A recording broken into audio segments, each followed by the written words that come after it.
dengan dalam satu waktu. Kelas-kelas tersebut dapat berada pada tingkat yang berbeda.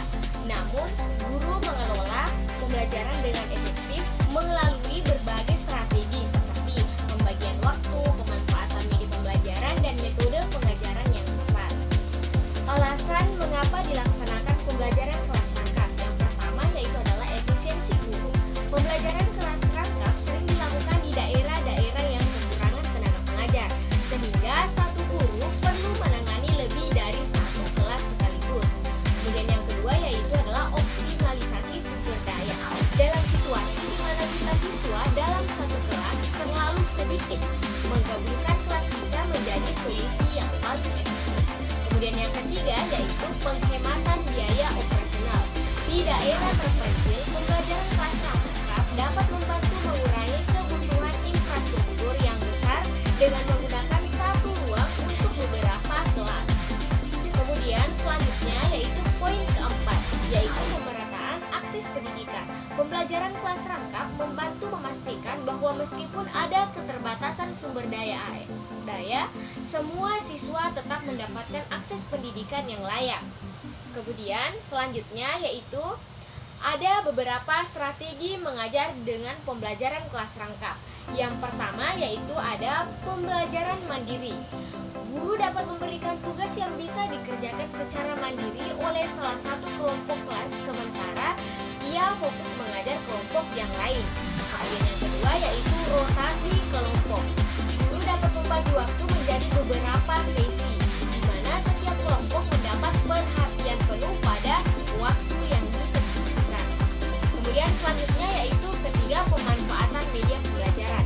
Penggunaan media pembelajaran seperti buku kerja, materi digital, atau alat bantu lainnya memungkinkan siswa untuk belajar secara mandiri saat guru mengajar kelompok lain. Kemudian selanjutnya poin kelima yaitu pembelajaran berbasis proyek. Siswa dari berbagai kelompok kelas dapat bekerja sama dalam proses yang sesuai dengan kemampuan masing-masing.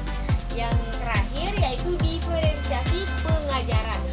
Guru mengelompokkan materi sesuai dengan tingkat kemampuan dan kurikulum masing-masing kelas, tetapi memberikan tantangan yang sesuai dengan kemampuan siswa.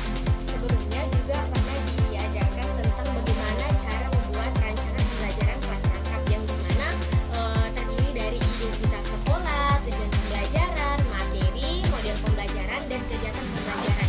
Di mana kegiatan pembelajaran ini ada kegiatan pembuka, kegiatan inti, dan kegiatan penutup, serta ditampilkan juga media dan sumber belajar pada rancangan pembelajaran. Kemudian selanjutnya ada penilaian dan tindak lanjut kesimpulan tentang poin dasar pembelajaran kelas rangkap di SD.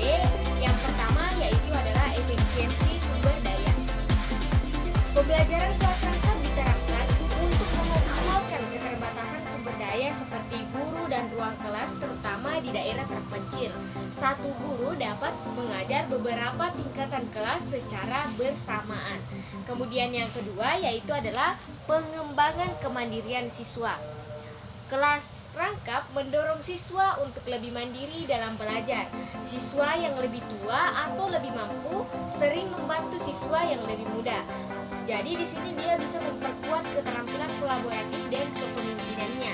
Kemudian yang ketiga yaitu adalah pembelajaran yang matang. Guru harus mampu merencanakan dan mengelola pembelajaran.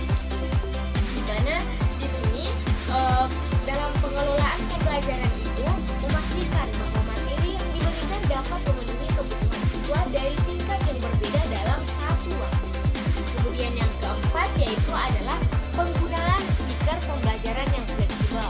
Pembelajaran kelas rangkap menuntut penggunaan strategi yang kreatif dan bervariasi seperti pembelajaran berbasis proyek, kerja kelompok, pembelajaran mandiri agar dapat melibatkan semua siswa. Kemudian selanjutnya ada poin kelima yaitu adalah pengembangan kemampuan interaksi sosial. Siswa di kelas rangkap belajar untuk bekerja sama dan berinteraksi terhadap satu dengan yang lain, berbagai tingkatan usia, sehingga memperkaya pengalaman sosial mereka dan meningkatkan keterampilan komunikasi. Kemudian adapun tantangan dalam penilaian terhadap siswa di kelas rangkap memerlukan beberapa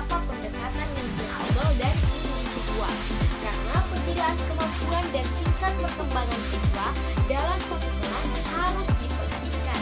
Secara keseluruhan, pembelajaran kelas standar di SD memerlukan keterampilan manajemen kelas yang baik dari guru yang mendorong kemandirian serta interaksi sosial yang lebih kuat di kalangan siswa. Mungkin itu saja yang dapat saya sampaikan menurut pemahaman yang saya jelaskan. Kurang dan lebihnya mohon dimaafkan. Wabillahi taufiq wal hidayah. Wassalamualaikum warahmatullahi wabarakatuh.